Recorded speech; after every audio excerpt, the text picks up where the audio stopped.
Hi, everyone, and welcome. This is Ramola D. I'm here again with my Interviews with Changemakers series. This is interview number 9, and I'm here with Sienna Lea of Rise Multiversity and shadowsynthesis.com. Now, Sienna is a psychological midwife, a transformational facilitator, somebody who works with people to help them get back to their authentic, true inner selves. She is someone who cares about people and who cares about community. She's created Shadow Synthesis, which is an inner work community where people can meet each other, join, and work in pairs on these deep inner forms of healing and sharing and connection and community that she's going to tell us all about this morning. So welcome, Sienna. I'm so glad to have you here this morning.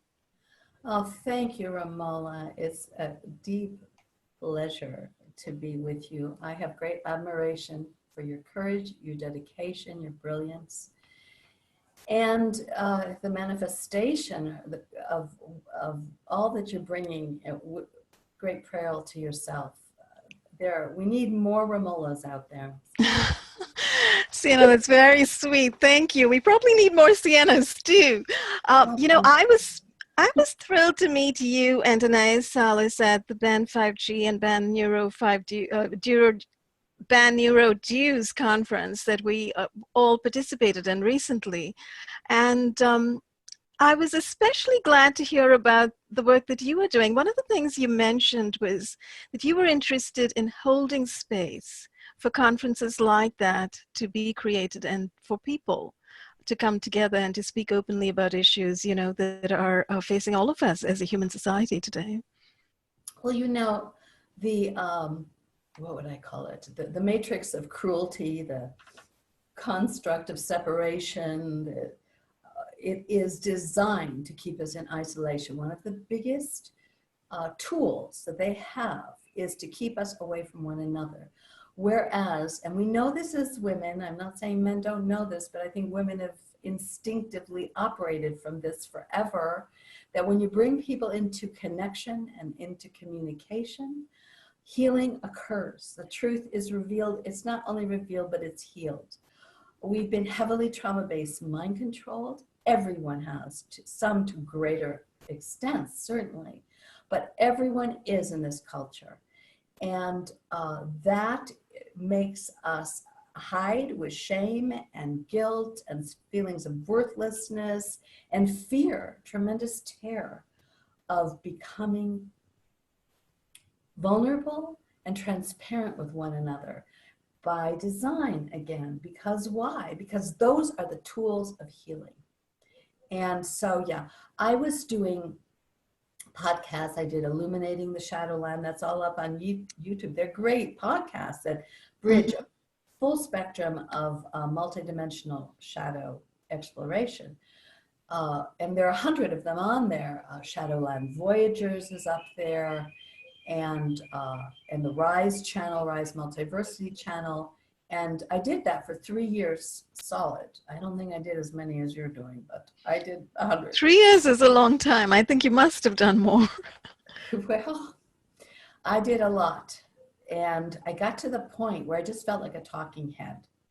And I realized I could feel, I'm quite intuitive and psychic, and I could feel into the collective of the audience.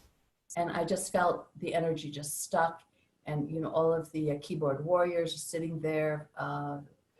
And it was information overload. So, and I work with my meta self, my higher self. I connect with source, and I have been in connection with the planet. That's another topic. I know a lot of people go, oh yeah, right, here we go. Anyway, I connect with deep wisdom, organic, the intelligence that comes from organic connection to life. Let's just put it that way. And that information stream was informing me that what needed to happen was there needed to be a place, a container where people could come out of separation and explore what's going on in our world, which is shocking to say the least, and extremely difficult to face, to say the least, and support one another so that we don't just cower back into our drugs, our addictions, our isolation, our introversion, our walls, our hiding, our barriers, and our shutdown.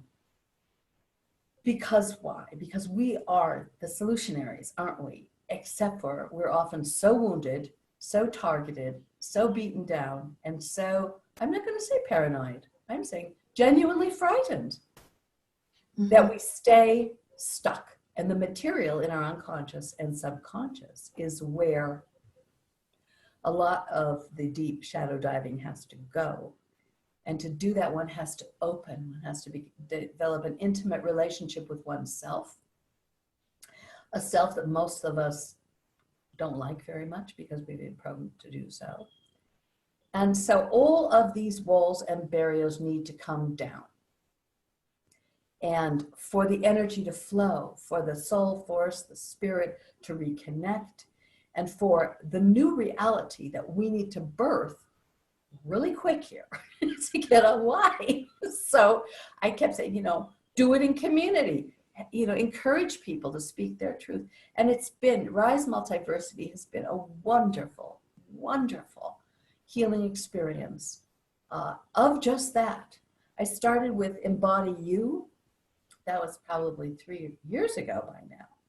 And I didn't even know what I was going to do because I was a psychologist. I'm kind of babbling here. Is this okay? Oh, no, this is great. I'm actually collecting questions in my mind as you're speaking. So at some point I'll ask you them, but go ahead, keep talking. Okay. So you're a former psychologist. I was a former psychologist. And to be frank, I found there are problems with all of these professional psychology, psychiatry. I'm sure they're good people. I'm sure good things can happen. But any authority that's part of this matrix is suspect to me.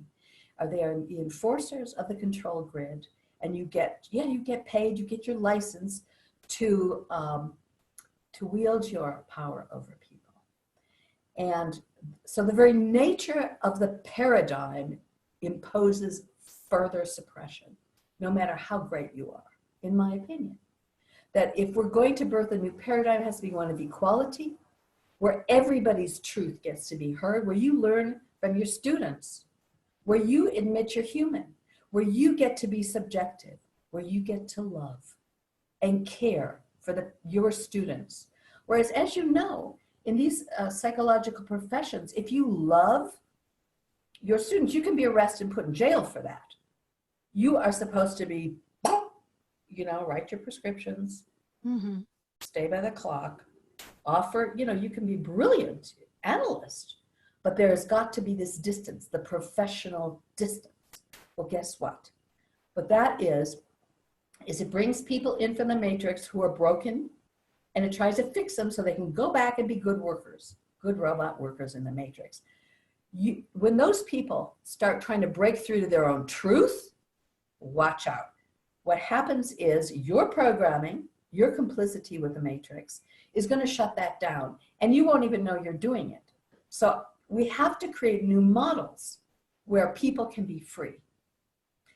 And that's what Rise is, and Shadow Synthesis is, are places where, you know, I birthed them, but just like most mothers that birth something, the baby has its own identity.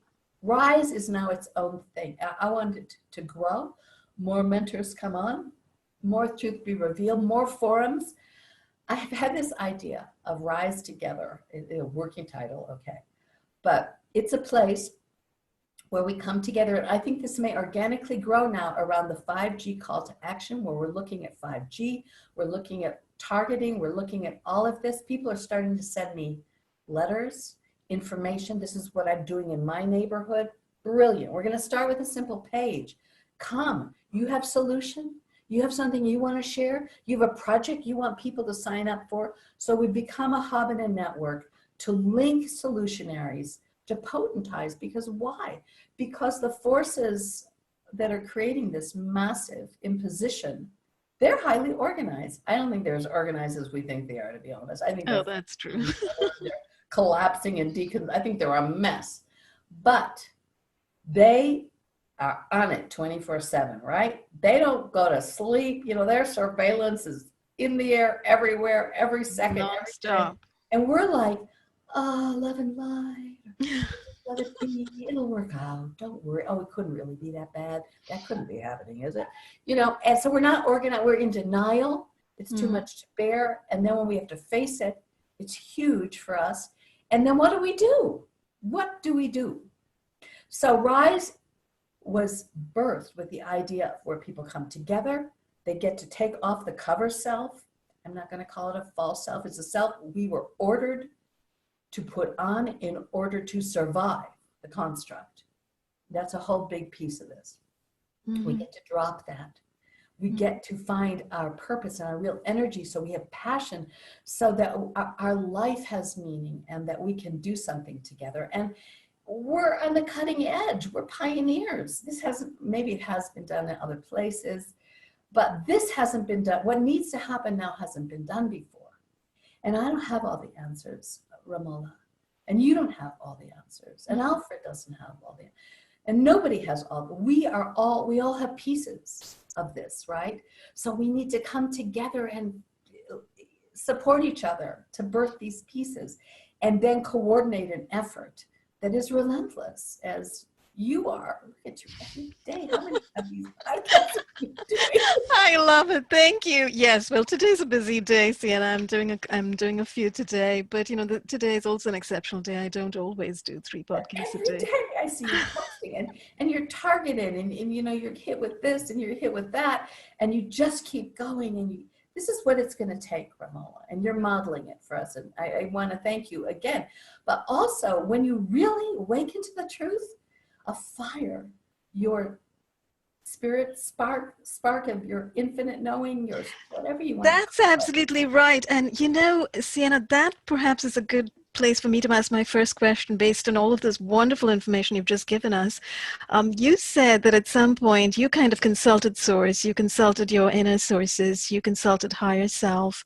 You came to an understanding that you needed to step away from just putting information out there, but sort of tapping into a greater power that you had within you, or another aspect of your power, and that is healing, and going into healing work and transformational work and helping other people and so forth. Well, one of the questions that I had was, what practices in particular, or did you have any particular practices that helped you access that, you know, inner sense of certainty and direction that led you? Ramola, I need to give you a little backstory. I didn't just start this. I actually, when I was 16 years old, I knew something was deeply wrong. And I'm very old right now. I won't tell you how old I am, but I hardly think that's true, Sienna. Well, then I will tell you how old I am. I'm 71. I'm almost 72 years old, Ramola. You are not. You look much, much younger, Sienna, decades younger. I've been doing the transformational work gifted to me, and I'll tell you by who, since my 20s. So I have been studying, learning, teaching, and facilitating since my 20s. Okay, I just put it on the back burner at certain stages of my life, and now I've just rebooted it. One of my, I started as a primal, anyway, at 16, I attempted suicide, Ramola. And I was put in mental hospital. And that was my great awakening, because I was a little neurotic, miserable, heartbroken, spoiled Jewish princess from the suburbs of Chicago that took a bottle of sleeping pills.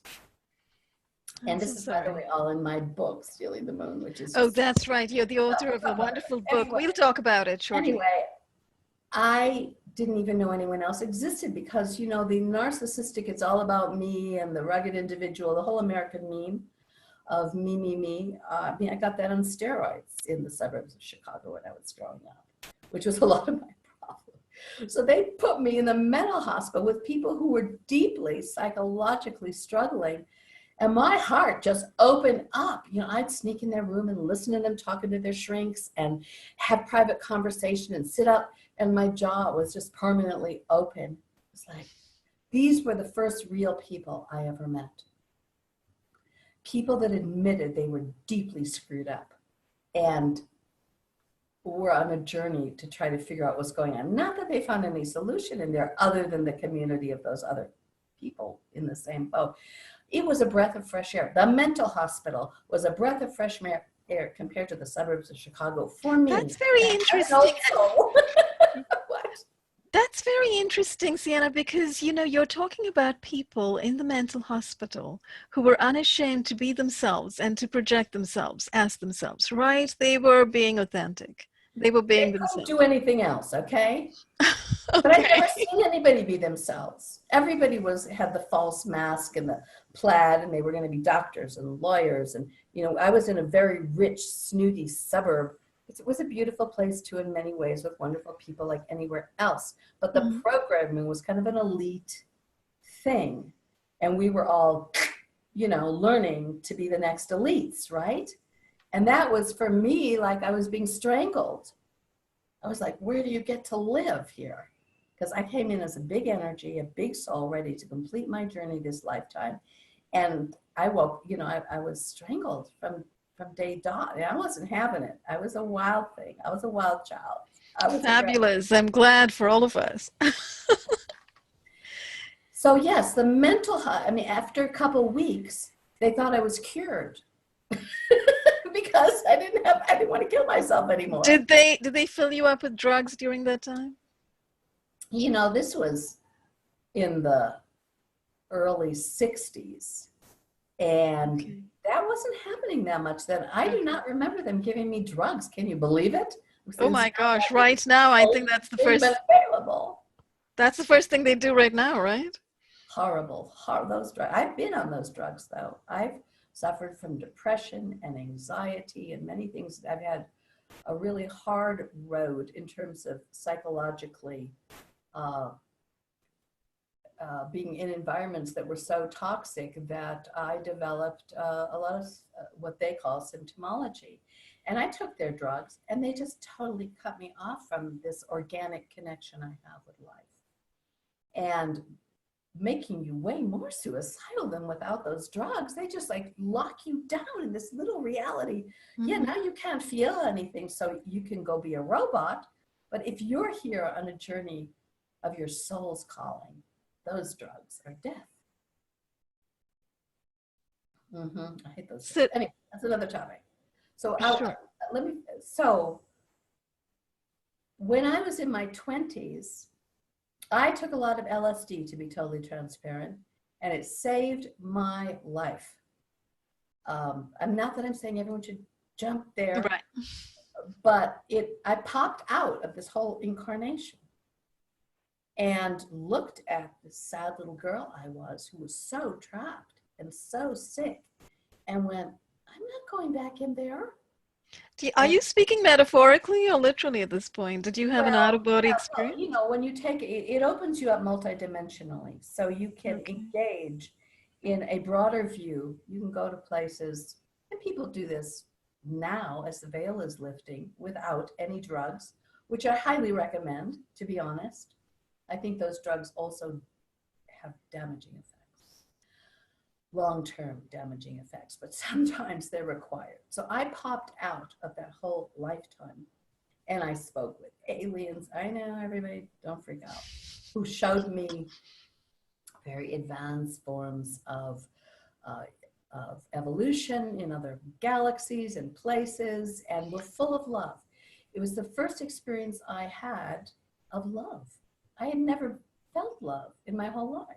This is so interesting, Sienna. And you experienced this when you actually experimented with a substance that kind of took you out of this reality and took you into a different dimension altogether, is what you're suggesting. It did. And I made a commitment because I experienced, it was only 8 hours, this one particular trip.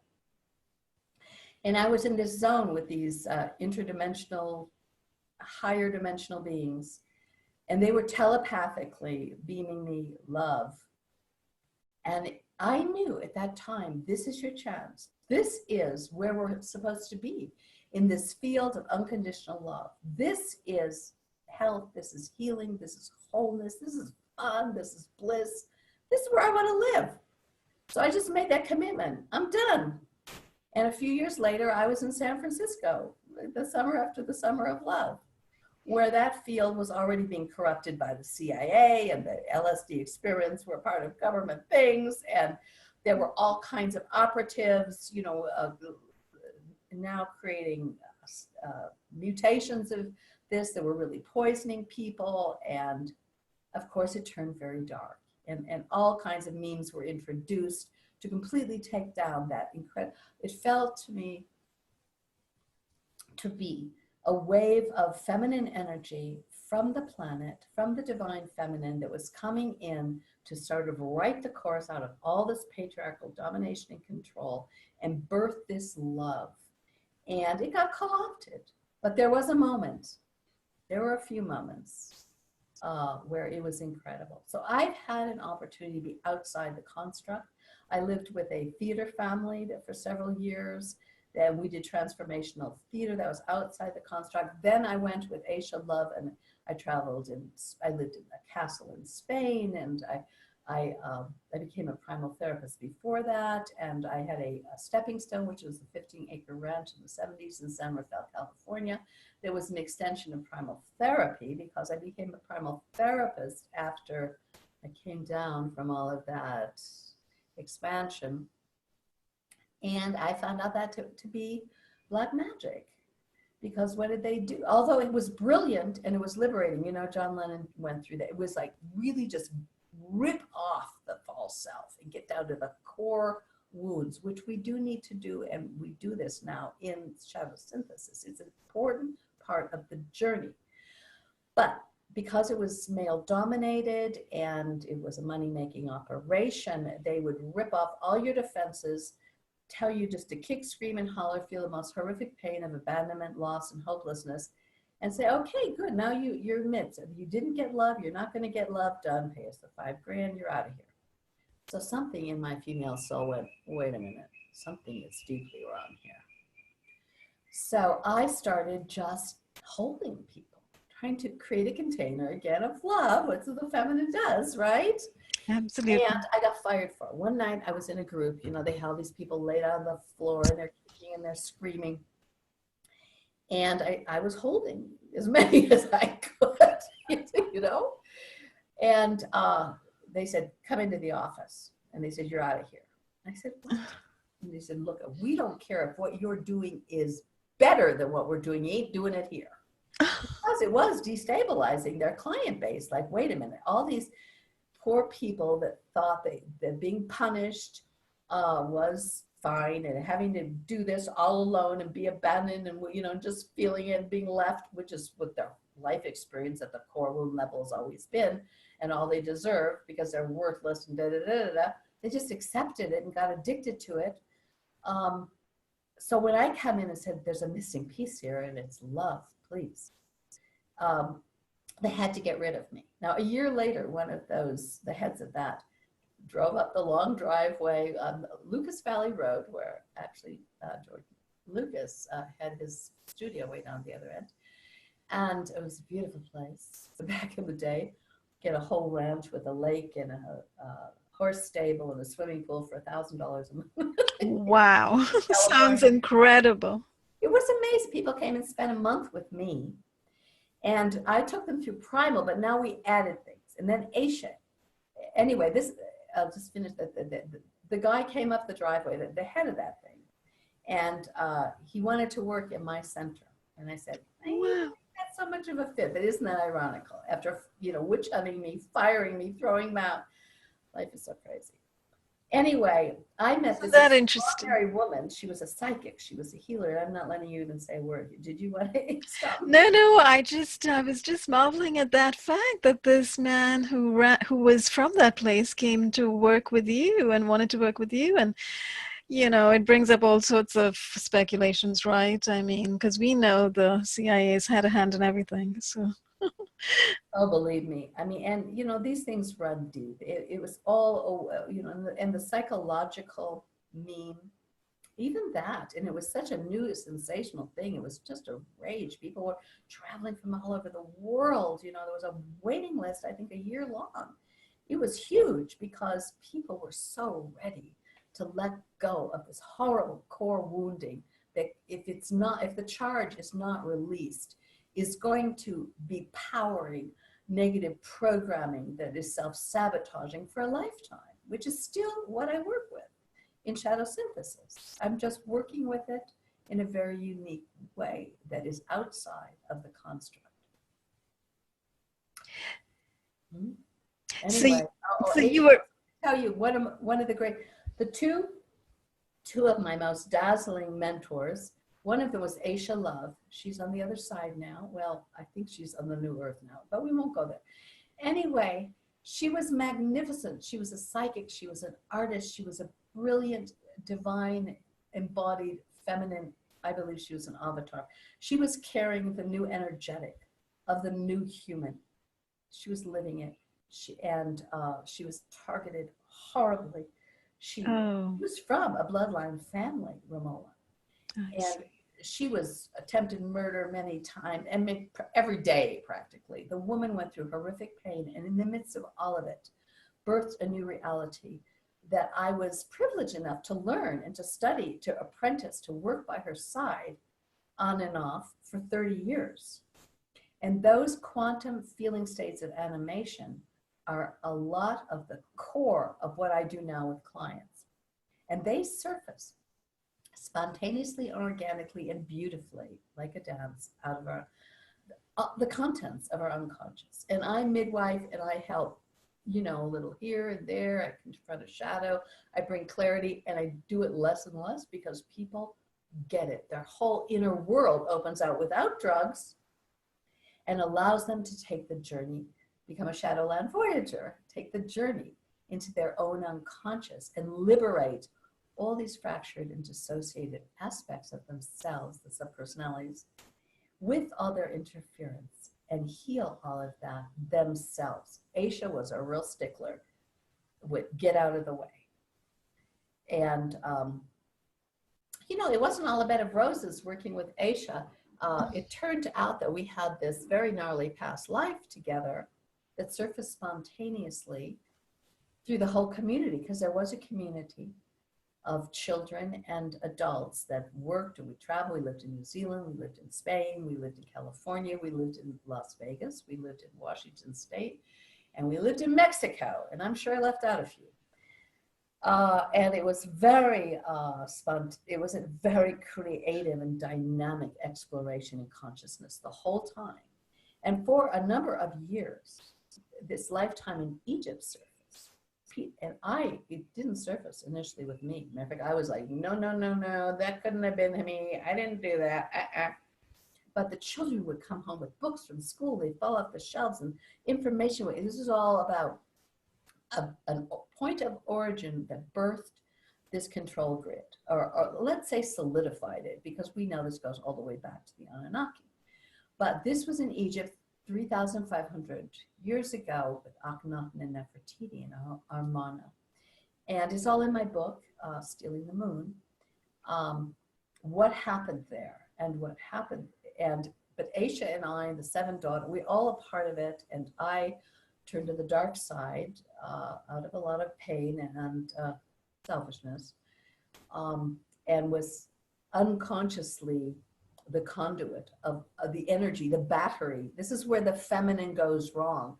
Instead of fueling the new earth, we're fueling the patriarchy, we're fueling the construct, we're fueling this horrible, cruel, inhuman control grid, because without women supporting this, it would go away yesterday. Oh, really? Oh, yeah. This is another topic about the dark feminine. Interesting. A big part of what I learned, and what part of what my mission is exposing, because I was a dark sister. What I found out as all this surfaced, that I had turned to the dark side, what that really meant, and a lot of the patterns that I was locked in since a child came from that lifetime in particular, and then many, many other lives. But that was like the incepting, the point of origin. And I was the nemesis of Aisha, who was my daughter at the time.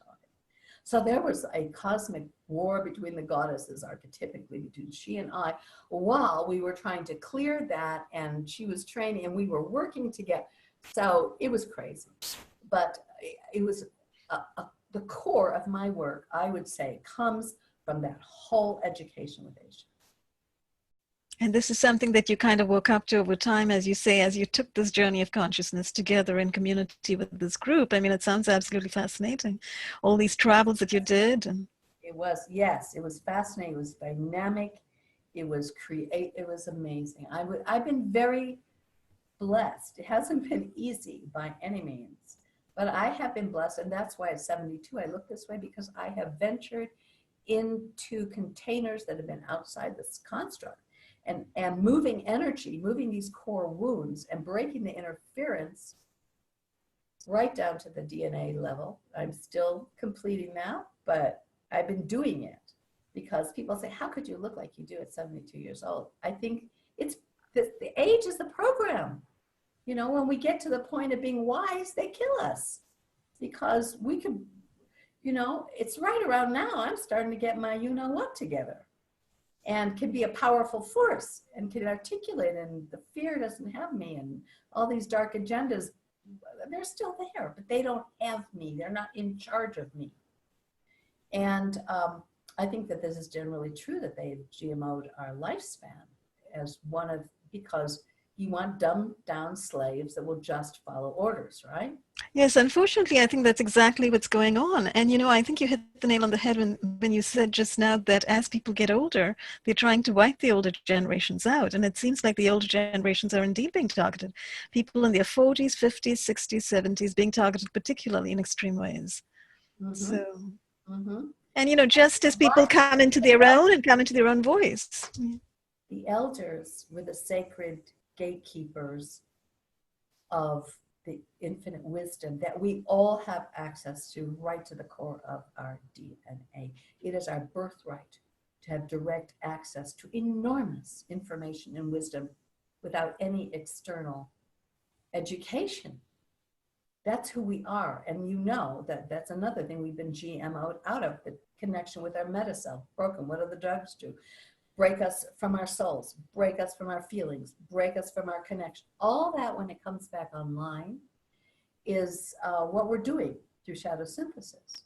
And you know, some of the ways in which you get to these points that you've just been mentioning and talking about, you've talked about kind of an awareness of past lives, which is very interesting to most people. You know, most people will look at that and say that's strange and bizarre and, you know, ridiculous and fringe, and we're not going to go there, and we're so solid and scientific and professional, we're not going to think about that.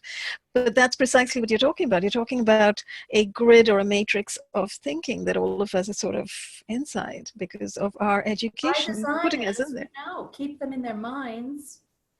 And the mind is so easily programmed. And they've got all these beamed energy weapons and voices of God. And you know more than I do about all of the massive technology. But they had that tech, you know. We were getting targeted, attacked extremely, you know, when I was in my 20s, and that's 50 years ago.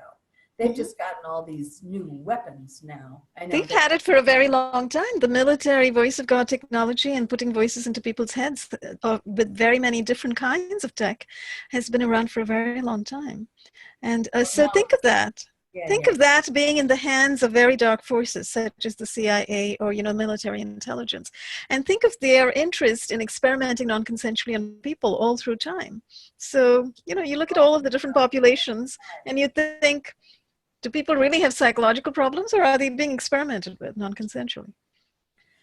Well, when you are ripped from your organic design, put into an artificial matrix that really is there to keep you dumbed down, asleep, suppressed, and a slave who dutifully obeys irregardless, you know, terrified of stepping out of it. Our only sense of ourself is the accomplishments we've done within it. We're only valued by our doings. Those degrees.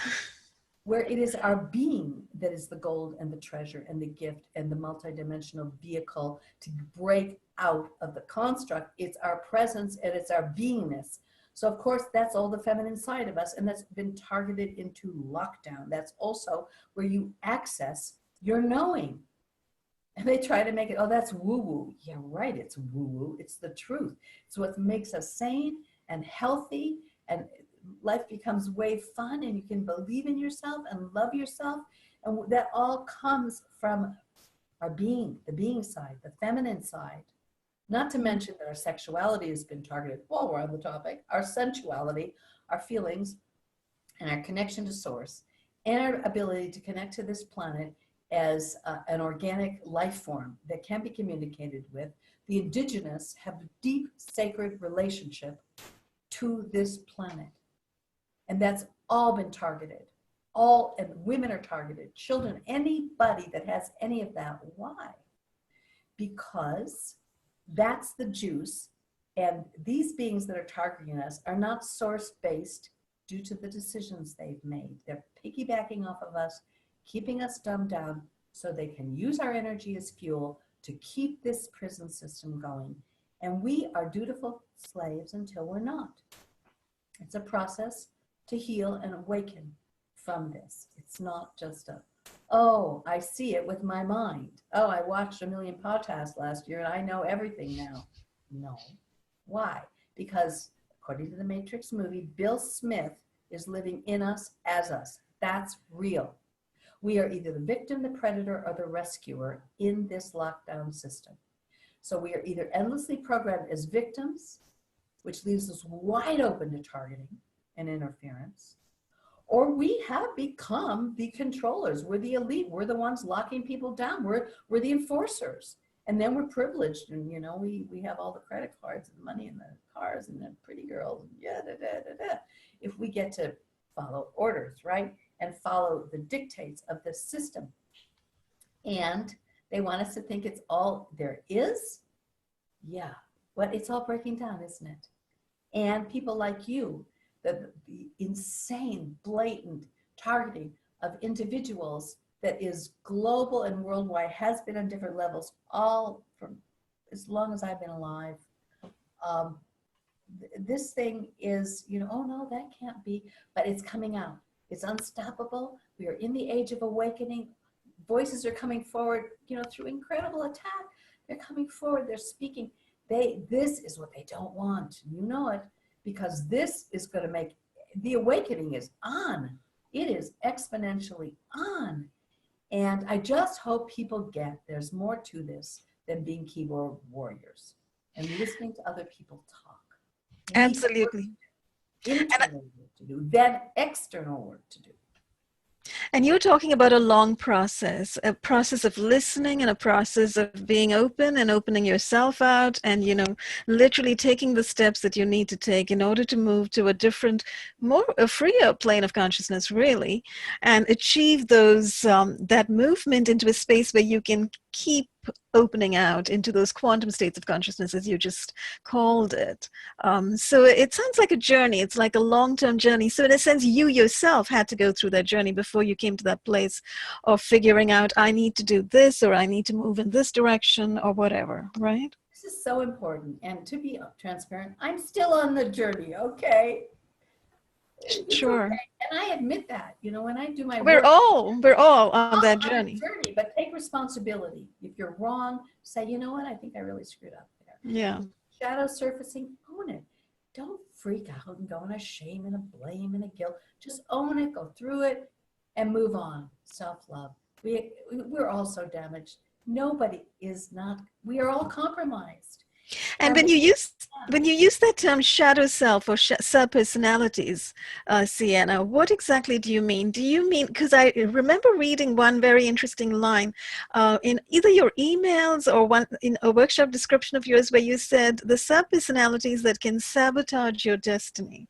What was meant by that? It sounds very intriguing. Okay, big topic, but let me see if we can open it with some clarity that really gives you an idea of what I'm talking about here. So you have a patriarchal, or you could say dominator culture, because women are as much ballbusters, bitches, queen bitches and witches at this point. Oh yeah. As the men. I think we all know that. You know, there are women who are scarier than men out there wielding power. Okay, so this is not about man bad, women good at all. We're all bad. We all have shadows. We all need. Okay, so, but during this suppressive epic, what happened? What was targeted? All that I said, right? Our beingness. So what happened to all that energy? Where's our sexuality? Where's our sensuality? Where's our connection to source? Where are all our feelings? Where's our beingness? It has fractured and broken off and dissociated into subpersonality. Now these let's start with just a simple one, which is the inner baby. Okay, so let's say that you had terrible birth trauma, you didn't get the nurturing. Well, you could take me, for example. There's millions of me's out there. I was an incubator baby. My mother had staph infection. The doctors told her to take a vacation, never touch so she left me in a plastic bubble to go have a holiday. And oh then my God. I was sent to a psychopathic nurse who wheeled me around sub-zero weather in Chicago, barely clad. I was sick for the whole first year of my life, primary imprint, and no touch and no love. That's, really the formative years.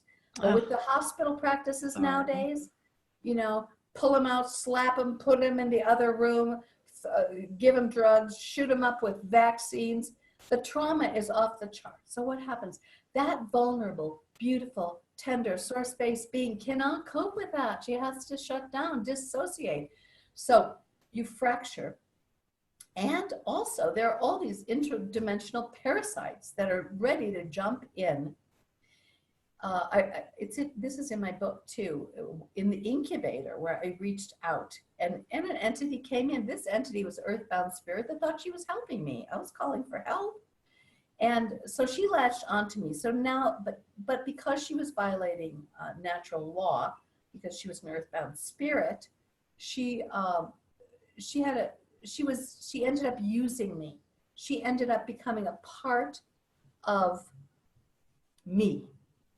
So like even 30 years later, people felt when I was in the room with them, some energy was attacking them.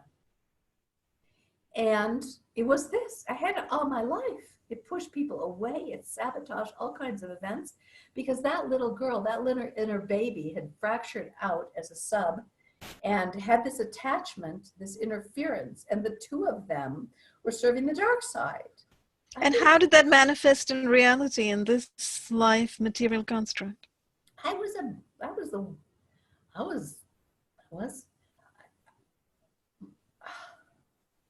had a lot of very neurotic behaviors. I had, there was a level of cruelty. Now that sub was a frequency match for all the way back to Egypt, which because back in Egypt, when I went down under Akhenaten and was ritually used regularly to fuel, which that's where the template for pedophilia was born. They used my energy to hurt people. I had a part of my energy that hurt people, okay? It just like jumped out like a demon and hurt people. And that's how I learned all this because I had to do something about that. Because it was coming from darker places in your own history and your own psyche as well, right? That's right. And that's what, so in Shadow Synthesis now, we work with so there's the inner baby is a big piece of what we do. Okay. We have to, first of all, learn what self-love is because we were not taught to love ourselves. We were taught, oh, you're so full of yourself. If you showed any genuine confidence and excuse me, boundaries, I know where I am. I know what my needs are. Excuse me, I have the right to be here and I have the right to get my needs met. Oh, no, you don't get to do that. And you're a woman on top of it. You really don't get to do that. Mm-hmm. And you shut up and listen to the men, right? Shut up and listen and obey. Yeah. You have to obey. And so these subpersonalities are parts of us that, you see, energy can never be created or destroyed, right? That's one thing I tried to get right. So we are these big energy beings, parts of us that have fractured off. It's a part of us. It has a life of its own.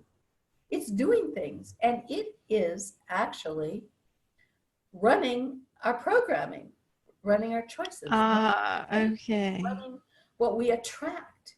And it also can, if it's a frequency match for interference or targeting or abuse, because why? Because we have learned to be our own worst enemies. We have learned to self-sabotage, to be violent with ourselves. We don't know self-love. So first we need to even get the principle. And even when you get the principle, it takes time to learn this. If you spend a lifetime in these other patterns, you're not like good at this, just like out the gate. Oh, self-love, everyone's talking about self-love. You got to work this. You got to be in an environment that really lets you. Then you start soul retrieving through these shadow dives. These subs come up through the feeling states. That sounds almost shamanistic. Very Soul much retrieval. so, very much so. Soul retrieval, yes. But this was created by a woman.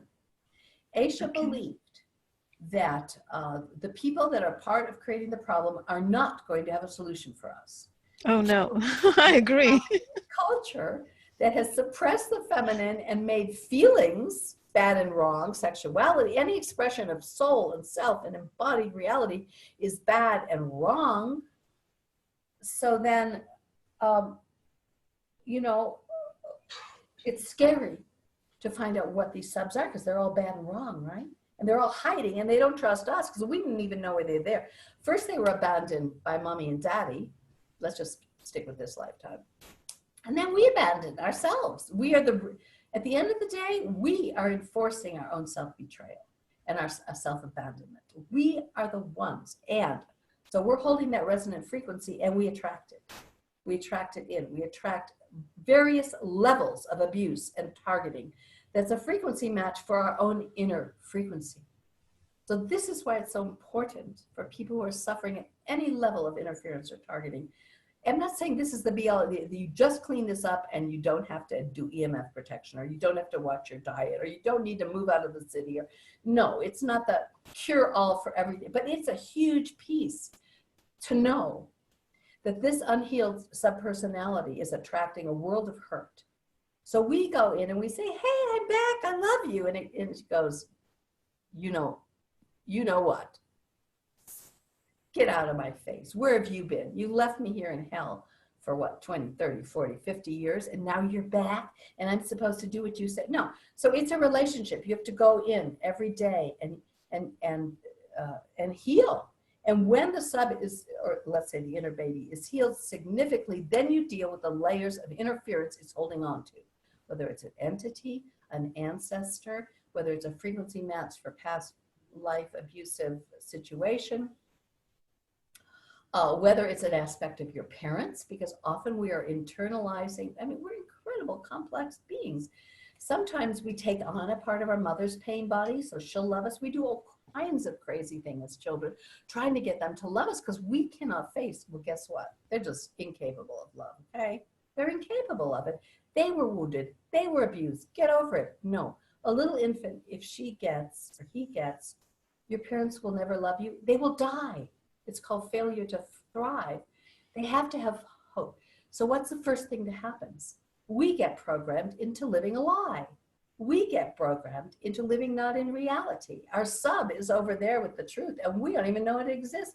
It's holding all of that pain and bombarding us with all these negative programs that we're acting up, but they fit perfectly with the construct. We put on our false selves. We obey, we become dutiful slaves. Now the system becomes mommy and daddy. We are forever trying to get their love by doing whatever they want us to do. And we are completely screwed. Yes, and I think also listening to you, Sienna, I know you didn't say this overtly, and correct me if I'm wrong, but it also sounds to me that the work that you are suggesting doing is not about blaming the self for external reality, external circumstances. For instance, if you're talking about just targeting with the MF weapons, today what's happening is we're living in a global surveillance state. People are being targeted randomly. It's ridiculous, okay? But you're not saying that this person called the targeting upon themselves. That's not what you were saying. What you were saying is the person whom you were prior to becoming targeted is already a person with possibly shadow personalities and sub-personalities associated with your psyche. So if you are targeted, and if you begin to do that inner work to find yourself, you will possibly become a very strong person and figure out how to address this ridiculous targeting, which should not be happening to anybody, right?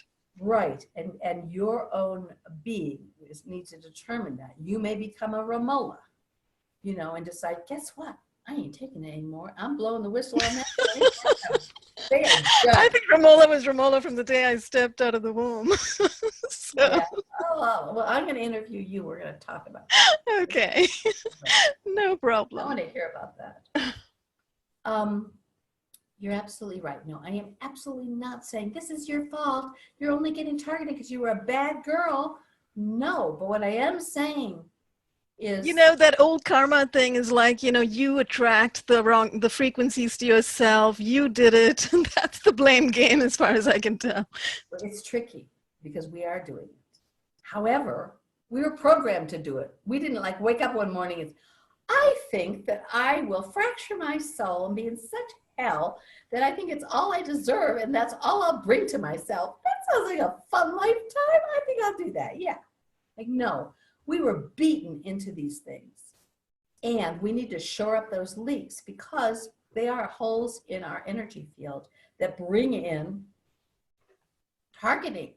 What if all those fractures returned home? What if all those subpersonalities, all the places where we lost, abandoned, were so in tear, were so tortured that we had to dissociate? I mean, because let's get real here, people. That's why we have subpersonalities.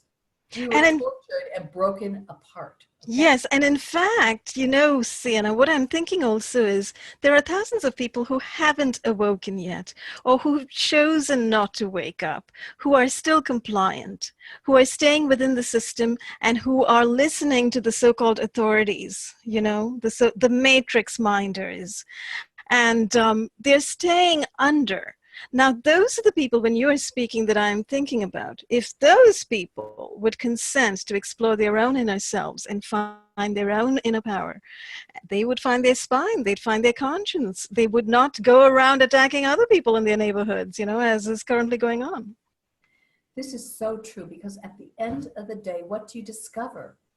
You discover you're responsible for every energetic you put out, everything within you, even if you didn't originally create it, it's in you now, and you're the only one that can transform it. You're the only one. And so how do we transform it? We have to stop being selfish, narcissistic. The programming of the culture is all to make you believe, you know, selfie land, right? This is human character, noble virtues. You know, who are our superstars? Football players?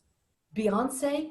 Give me a break. Yeah, It's really. all matrix programming. We need real role models, people with great character, noble people, courageous people, strong people, loving people, creative people, risk takers, innovators, passionate people, sexy people, dynamic people, people who have an emotional range that isn't that big, but who can express the fullness of their being because that feels great.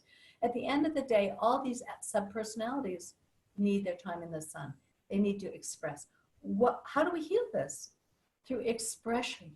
And how do we embody it? By living our truth. And what is our truth when we finally reconnect with our organic, intelligent design? It's to be love at the end of the day. And it's to embrace everything. And I agree with Anais Salas. I'm not completely outside the construct myself. Part of me is, a lot of me is, some of me isn't still. But I do believe that this birth of the self that Jung talked about in the process of individuation is a return to what Anais calls wholeness. I use that word as well. And it is a container, she calls it, she's in 5D, co-creating this with the planet. I believe that's possible. As a matter of fact, without getting too woo-woo here, let's not go there, but to say there is another place in space we exist. And that place, the shamans talk about it, it is, you know, our cosmic egg, our wholeness, our energy field, no leaks, no broken, not depleted, not drained, not toxic, strong. How do we keep it that way? We live the noble virtues of our soul. That's how we get up every day and we give. We also get. We are not martyrs and we don't sacrifice ourselves. But the way that we rebuild ourselves is exactly what you said, and you're doing it, Ramola, is by living our truth, by embodying our love, by taking action, by working hard. And it feels so wonderful. The more we do it, the more energy we get, because we are in alignment with natural law. And the whole universe shows up to assist us, and the planet shows up to co-create. Anais has that wonderful co-creative masterclass. I love that class. Why? Because it teaches people how to co-create rather than to manifest from the mind. It's a new operating system on offer now. When we get the operating manual, and between Anais and I'm sure there are many other wonderful people, but those are the two right now that I'm working with. It's totally doable, and all of this is ready to happen. You know, this isn't something I thought of. This isn't something any of us thought of. This is an organic process life is giving us, and those of us who are open enough to receive it are really just the messengers and the midwives, passing it on, because it's everyone's birthright to be whole. It is everyone's birthright. This is not an elite. It has been elite knowledge for many years, but that was co-opted to enslave us rather than to liberate us. Now is the time for our liberation, but we have to do that ourselves. No one can do that for us. We can have wonderful, juicy communities where we can be truthful and learn trust again and be transparent, and that's a huge piece of this. I don't believe we can do this totally alone, but another way, we do it totally alone. And we're so scared of this, Ramola, because there's one of the huge trauma-based mind control pattern is what's inside is scary. Our shadows are scary. The dark side is scary, and don't go there. And no one has a dark side, and we all are liars, because you go back to the child, we all got programmed to be liars, and the lie is the truth. And the society is based on lies, and if you don't adhere to the lie, you get ostracized. I'm not letting you even speak here. Oh no, that was marvelous. I mean, you were on a roll. That was very, very inspiring just listening to you. That's absolutely stunning, Sienna. Shall we share screens and just show your website? So I can do that from here if you want. Great. And, you know, I wanted to show people your website. This is shadowsynthesis.com right here. Explore the transformative power for change through synthesizing your shadow selves. And you offer courses, Sienna, right? You have private sessions and you have your book, which we really didn't get a chance to talk about. You have to come back another time and we'll talk especially about your book. That would be great. I'm actually releasing the second edition here within the next couple months, and there'll be an audiobooks for those of you that don't have time to read. Read, and that's becoming sadly a growing number of us. There will be an audiobook to listen to. It's being created right now. Wonderful. And then you've got a link here to Rise Multiversity, and that's more of a joint venture that you're engaged in. And yes, I would like to mention there are 3 courses upcoming. The way that you can, well, first, there is also the targeted individual and building immunity from interference. That's coming up on the 11th. And then the 18th and the 25th, and I'm jointly doing that with Anais Salas of Living Lessons Library. And then there is a course you could do on your own with private sessions, or just do on your own, go at your own pace. And then there is the 6-week group, which is an introduction, where Adrienne, who works on all the technical aspects of Rise, done a beautiful job with a video that talks about all the shadows we carry. And so we go through 6 weeks of just building trust and exploring information. Then the people that are really ready to become Shadowland Voyagers, they go for 3-month chunks, and they work in pairs and partners and group setting, and they can also do private sessions. And we have a constant group where they share all their diving and what we're all going through together. And that's in 3-month increments where you can renew. I think the process often takes a few years, but that's up to a person. You can take a break, you can come back, that's completely up to you. So there are those 3 ways of engaging, actually 4 ways of engaging. You can also just have a private session if you like. Yeah, there's some, Mm-hmm. yeah. Wonderful. I'm just sort of exploring your website a little bit. Now, you had mentioned a targeted individual course. What exactly is that course about?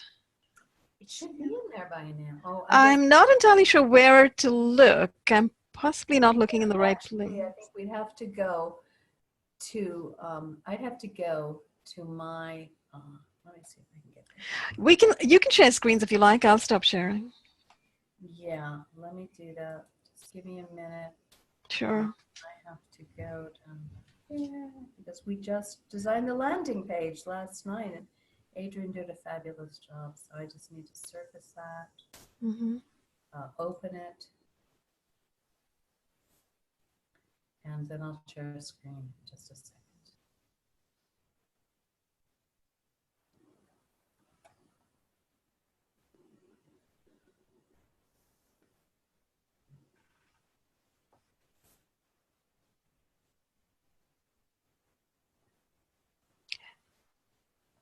Okay. All right. It's coming, it's coming. Here we go. There's a share screen button sort of at the bottom. And I Yeah, think you have to click on all another of our events. menu.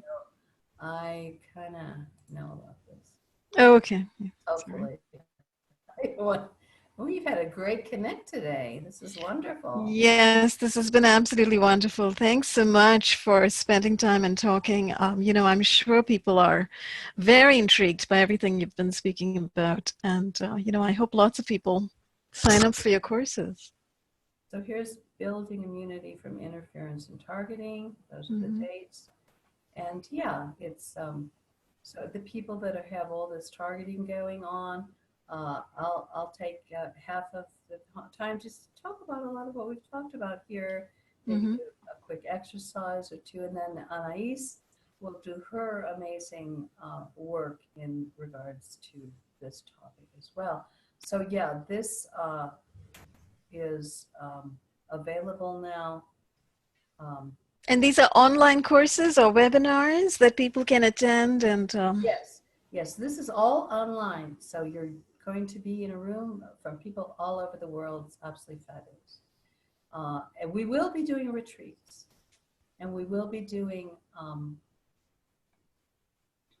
you mean a physical retreat in yes, person? yes, a lot, some of these, I call, we go into the, in my work, we go into the alchemical theater of the soul, and we embody these various subpersonalities at times.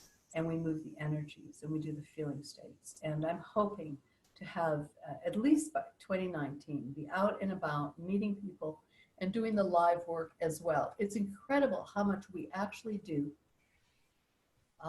That's pretty amazing. It must be intense, and Sienna, because this sounds like work that's very soul-centered and self-centric, and going down, excavating into the depths of the self, and so forth. It requires a bit of courage, right? It does. And the ladies doing it now, and men can do it so far, it seems mainly ladies. I've been working with a group for 8 months now, and just knock my socks off. These women are dedicated. They're doing it. They're surfacing. It's really working for them. They're sharing their content with each other. This is a work that's time has come.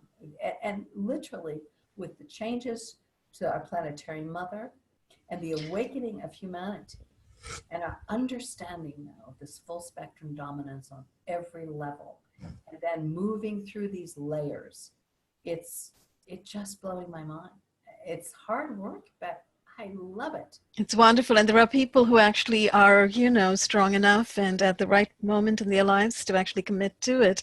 I had one last question before we leave this session, Sienna, and that has to do with Earth. And I asked Anais this question as well, because it's not everybody who thinks of Mother Earth as a real living creature or a being. And so I'm curious as to how your own understanding has come to that point, and what informs that understanding, or did you have some kind of experience that brought you to that point of understanding that Yeah, the it's earth is a all living a being. direct experience. When I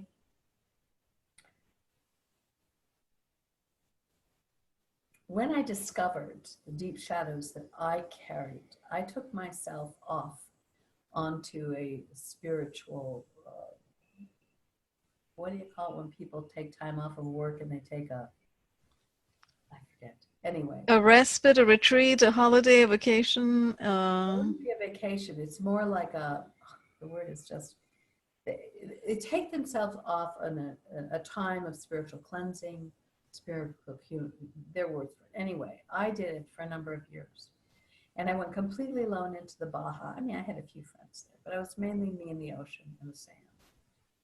And there was nothing else there but me and the ocean and the sand for many years. Because when I found the depth of distortion that I carried, and I had enough tools from Asia and all that time, and that's when the whole thing with Egypt and the stealing the moon, my book surfaced. So I went off to write the book. But that was an alchemical process of soul transformation. Wow. That's when the earth made herself known to me, because there was nothing there. But I woke up in these incredible fields of love. I would walk for hours on the beach, just being saturated in Oh love. my. And I just started talking to her. And she would, awaken me in the middle of the night and give me insights. And it was a melting of my meta self with the planet. But she held me in such a loving state. I don't know if I would have survived, because I was down in something really dark and dirty, perverse, the origin points of all this pedophilia and my complicity with it. It was really, really ugly stuff. And I survived all of that and came out the other side with my relationship with what they call here in Ecuador, Pachamama. But, just because our Westerners are in the mind trap does not mean that there aren't millions of people on this planet that live in direct harmony with our mother planet. It's down to the DNA. These people here are so heart-based and so love-based. And to me, they have an enlightenment that we struggle for. They're happy with nothing. They're not going to go anywhere. They're not going to achieve great things. They're not going to travel the world. They're not going to have money. They're not going to have nothing. They have their little huts, a few kids, a goat, a pig, whatever. And they have these huge grins on their face all day. Why? Because they're having a love story with our planet. That's why. And the indigenous who were genocide all over. Why do you think? This is a war against Gaia. This is the war against the planet and the people who love her. But believe me, there are millions that talk to her, that feel her, that know her, and the shamans, the whole healing of the soul. Integral part is the return to the mother planet. So because we're cut off from that is a lot of our dis-ease. Sadly, there's lots of literature about shamans and all of this. This is not just woo-woo, oh God, this nutcase is talking to the planet, But our programming is totally this nutcase is talking to the planet. I get it. Absolutely. I'm glad you're pointing to the literature, because you're right. And I love that you mentioned the indigenous people's connection to the planet all over the world, because that is absolutely true. And I don't know if you stated exactly where you are living or if you wish to, but you're living in a space. Well, I live in Ecuador now, but I've lived in Spain and I've lived in Mexico. And I really am allergic to living in the United States. I get violently ill because of the minefield and all the targeting and toxicity. And here I'm held. There's a lot we don't get. It takes a month to get a package. I won't go on to the government here is, let's say, they don't have that organizational mind that we have in the West.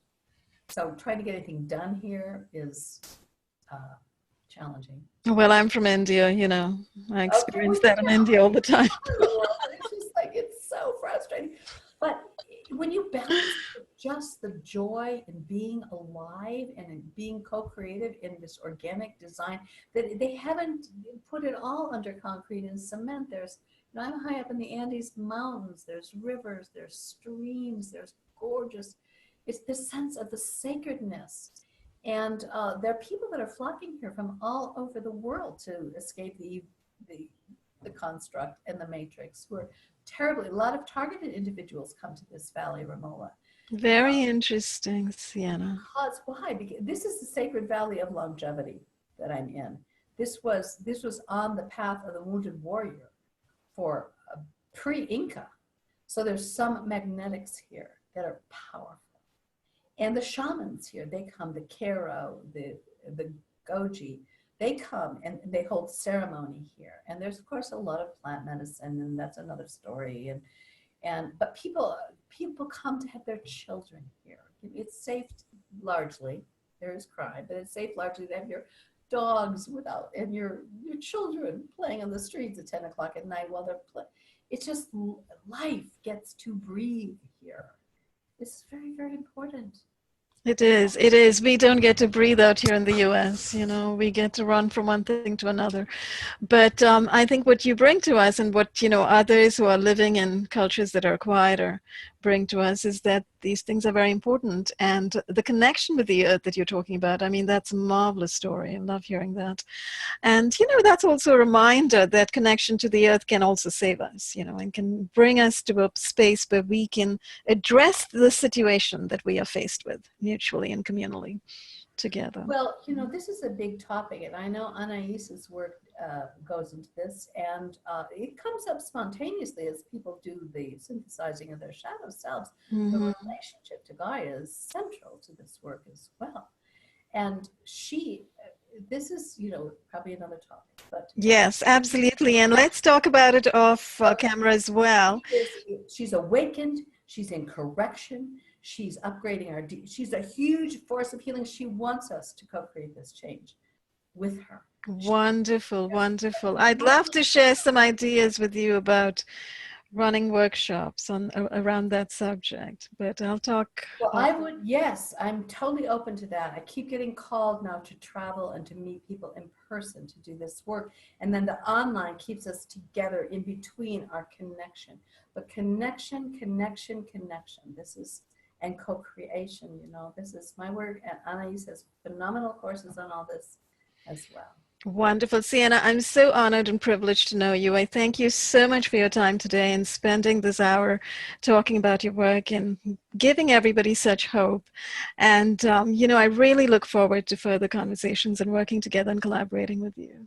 Yes, let's do it. Thank you so much, Ramola, for being who you are. The energy of this has just been one of the best interviews I've ever had, because you are such a beautiful heart and such a brilliant mind together in a female body with such amazing stick-to-itness that that you create a conversation. I didn't feel like I bumped into you and I had to like tailor it.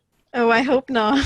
I did, but you know, you often do. Yeah? Yes, it's true. It happens inevitably, you know, in interviews when people are asking questions, throwing questions at you. But this flowed so well. Thank you. I mean, you spoke, and, you know, it was lovely to just listen to you and pick up on things you were saying. So it worked out.